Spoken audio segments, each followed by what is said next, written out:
Hello, Assalamu alaikum. How are you, students? I'm your teacher, Miss Saima Khurram. In this session, we are going to be dealing with the concepts of hardware and software. Okay, so the physical or tangible components forming a computer are called hardware. It is in your page number 24 in your book, Blue Book. Okay, so hardware basically is a collective term. It's not only the parts that computer is made up of, for example the monitor, the CPU, the keyboard, mouse, but also the cables, the USB cable with which the mouse is being connected with the computer, the cable through which the keyboard is being connected, all these, also the cable that connect the monitor to the CPU, all these cables also are included in hardware. Okay, so now here we are going to see some examples of hardware, like the central processing unit, the whole tower or the CPU that you are seeing, that is basically a hardware. The motherboard that is inside the CPU, that is also hardware. Anything that you can physically touch is hardware. Okay, the memory, random access memory, the picture is shown on your screen. It's looking like a green ruler.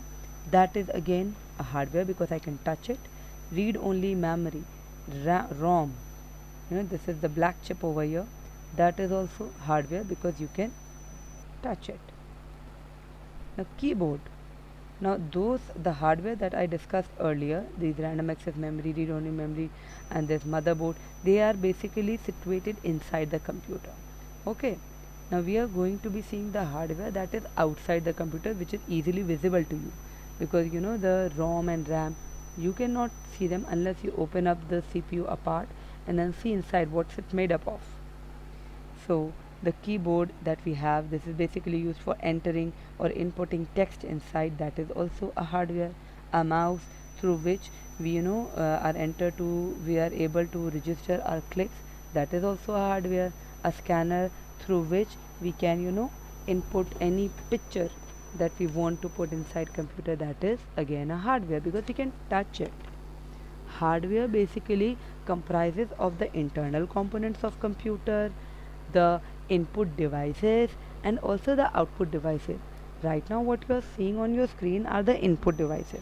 Okay, now here there are again a few pieces of hardware, but these all are the output hardware devices.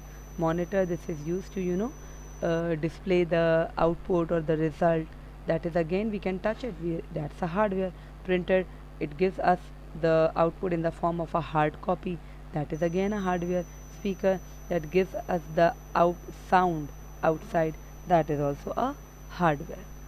Now hard disk, floppy disk, CD-ROM, these are all storage devices, but since we are able to touch them, these are storage devices hardware. Okay, now let's move on to software. What is software?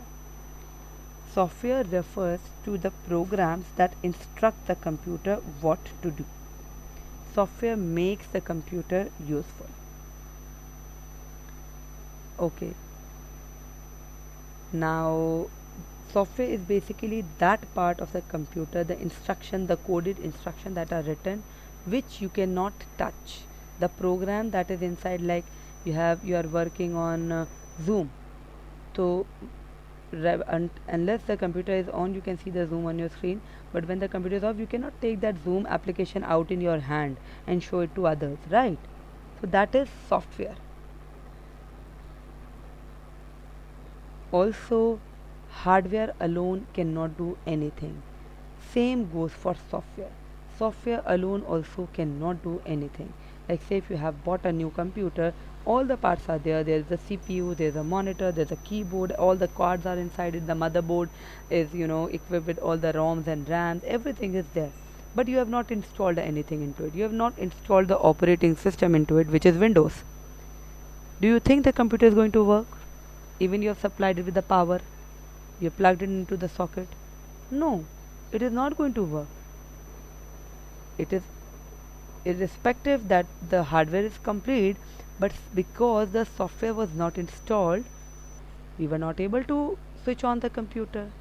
Similarly, if I have the CD of the Windows app, operating system, and I have it with me, but I'm missing some pieces of hardware. Let's say I'm missing the CPU.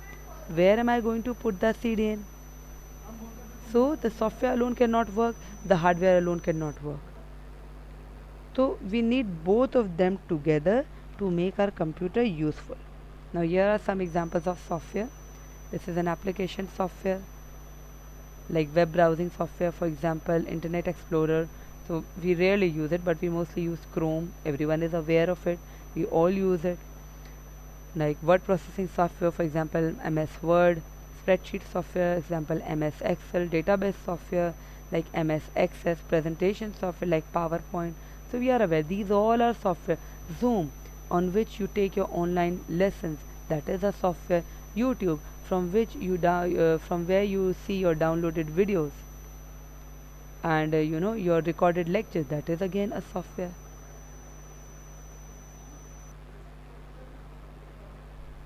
So we have all these type of software and hardware.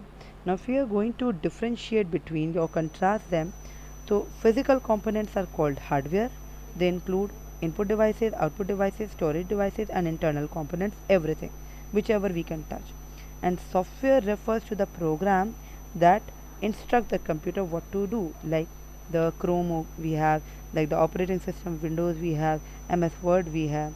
Hardware we can touch, software you cannot touch it. Like in touching, you cannot take the software out from the computer and carry it in your hand and move it around. Hardware is permanent. Let's say the keyboard or the CPU, they are permanent.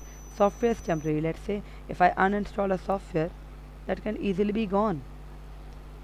Examples of hardware are keyboard, monitor, mouse, printers, etc.